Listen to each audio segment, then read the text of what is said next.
लद्दाख की वादी गलवान में चीनी फौज से झड़प में 20 भारतीय फौजी मारे गए। झड़प के बाद भारतीय फौज पसपा हो गई।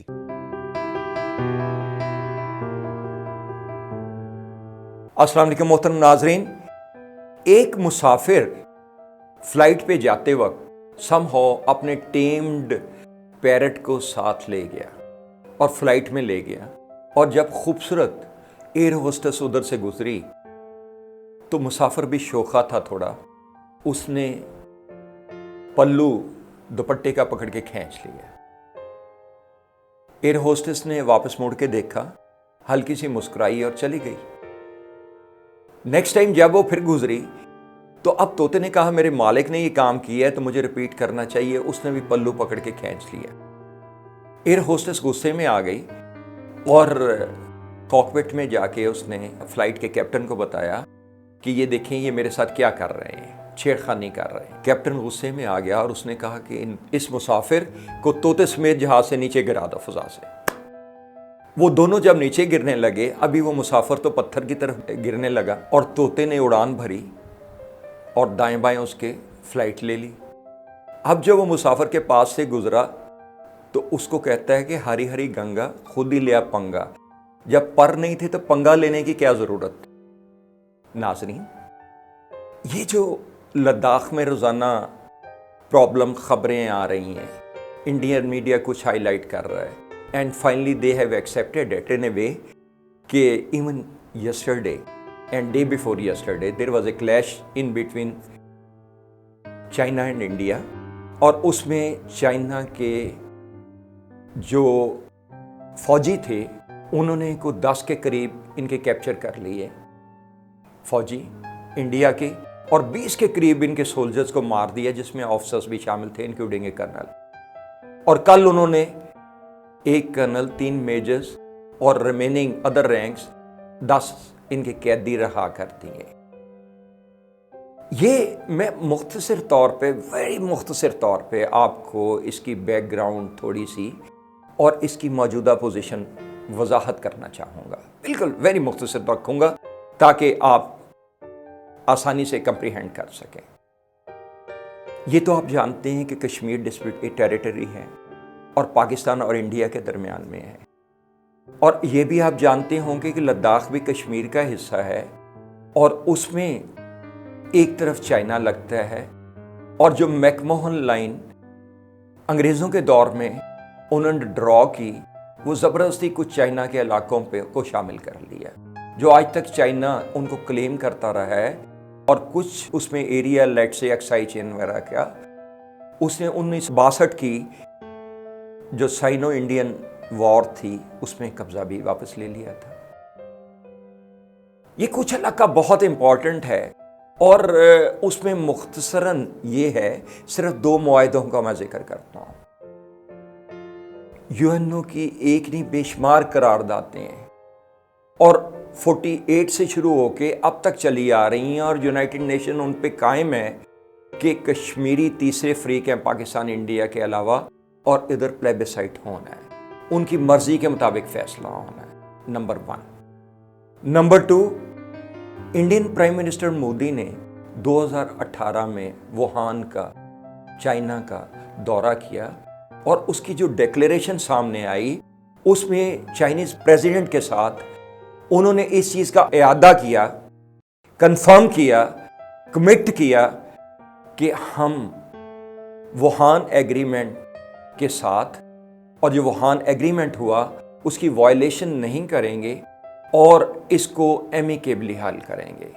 लेकिन हुआ क्या, 5 अगस्त 2019 को अचानक इंडिया ने ये तमाम मुआहदों पे पानी फेर दिया, यूनाइटेड नेशन रेजोल्यूशंस को, शिमला मुआहदे में जिसमें एक एग्रीमेंट बायलेटरली हल होना था, और ये जो मुआहदा था कि कश्मीर में प्लेबिसाइट होना है, ये सारा रिपीट किया गया था और इसमें कमिट किया गया था बायलेटरली हल करने के लिए एमिकेबली। लेकिन इन सब मुआहदों में पानी फेरते हुए 5 अगस्त 2019 को इंडियन प्राइम मिनिस्टर ने वो तमाम आर्टिकल्स जिसमें कश्मीर की खुसूसी हैसियत थी उसको एब्रोगेट कर दिया, और आर्टिकल 370 और 35A को ख़त्म करते हुए उसको इंडियन यूनियन का हिस्सा करार दे दिया और उसमें इन तीनों इलाकों को तकसीम कर दिया गया। लद्दाख को अलहदा कर दिया गया, जम्मू को अलहदा कर दिया गया और सारे पाकिस्तानी प्राइम मिनिस्टर ने उसमें यूएनओ में भी गए, यूनाइटेड नेशन ने एक्सेप्ट भी किया, रेजोल्यूशंस पे अपनी कायम है, लेकिन उसकी मुसलसल इंडिया नफ़ी भी कर रहे हैं और खिलाफ वर्जी भी कर रहा है। 2019 में वुहान माहदे की भी खिलाफ वर्जी करते हुए इन्होंने लद्दाख एरिया में दौलत बेग में, जहाँ पे पहले एक बटालियन थी, और mind you Beg is just about 8 kilometre from Karakoram highway, that is from where the CPEC project passes through from China to Pakistan. और इतना अहम एरिया जिसमें चाइना और पाकिस्तान दोनों का स्टेक है और दोनों बेशुमार इस पे इन्वेस्टमेंट कर चुके हैं। उस एरिया से सिर्फ 8 किलोमीटर के फासले पे इंडिया ने दौलत बेग, जो पहले एक बटालियन थी, ना सिर्फ उसको अपग्रेड करते हुए एक ब्रिगेड स्ट्रेंथ वहां मुतय्यन कर दी, बल्कि उसकी लिंक रोडें बनाना शुरू कर दी, जैसा कि आप चार्ट पे देख रहे हैं। उन्होंने इसको लॉजिस्टिकली सस्टेनेबल करने के लिए उसको कम्युनिकेशन नेटवर्क का जाल बिछाना शुरू कर दिया, जो इवन वुहान मुआहदे की खिलाफ वर्जी थी। कश्मीर के स्टेटस की तो खिलाफ वर्जी थी, शिमला मुआहदे की तो खिलाफ वर्जी थी, यूनाइटेड नेशन रेगुलेशंस की तो खिलाफ वर्जी थी कि इधर अल्टीमेटली कश्मीरियों की विल के मुताबिक फैसला होना। और जब ये सारे मुआहदे कर लिए, उसके बाद जब चीन अपने इलाके का अपने इलाके में कंट्रोल कर रहा है, अपनी एरिया को कंट्रोल कर रहा है, जो 62 की क्लैश थी चाइना इंडिया, उसके बाद वुहान मुआहदे की भी खिलाफ वर्जी करते हुए ये जब इन्होंने कार्रवाइयाँ की, तो कुछ चाइना ने अपना इलाका भी वापस ले लिया और बगैर गोली चलाए वापस ले लिया। इंडियन फौज ने बहुत बहादुरी से इलाका आराम से दे दिया, कैदी भी बन गए और मारे भी गए, गोली कोई नहीं चली। तो ये अब पोजीशन ये है कि जो ये रोड जो इंडिया ने स्पेशली बिल्ड की थी दौलत बेग को अपग्रेड करते हुए ब्रिगेड स्ट्रेंथ में, उसको सस्टेनेबल करने के लिए उसकी जो raises on the western side है उन सब पे चाइनीज का कब्जा है, क्योंकि वो चाइनीज इलाका है, वो चाइनीज इलाका है। लद्दाख, तिब्बत चाइनीज इलाके हैं, नॉट इंडियंस। ये इंडिया के इलाके नहीं है।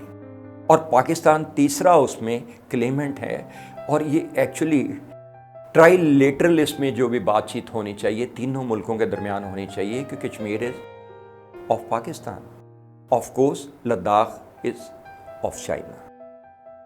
तो इस इलाके में अब पोजीशन ये है कि वो जो इंडियन इन्होंने अपग्रेड किया था ब्रिगेड, वो ना सिर्फ सस्टेनेबल नहीं रहा जब तक चाइनीज उस रोड को डोमिनेट कर रहे हैं, विच लीड्स टू दौलत, और उस लॉजिस्टिकली ये ब्रिगेड अनसस्टेनेबल हो गया। तो अब ये तमाम इलाका जो है जिसमें पाकिस्तान और चाइनीज की बहुत ज़्यादा रिस्क है, बहुत ज़्यादा स्टेक्स हैं because of CPEC project, उसमें अल्लाह के हुक्म से और इंडियन प्राइम मिनिस्टर की स्टुपिडिटी से जो पंगा लिया उन्होंने चाइना के साथ, अब ये सारा इंशाल्लाह सी पैक जो एरिया है, कराकोरम पास का जो एरिया है, it is better secured than before. और इसकी पोजीशंस मैं जैसा कि आपको चार्ट पे दिखा रहा हूँ, बहुत अच्छी तरह अब चाइनीज उनको कंट्रोल कर रहे हैं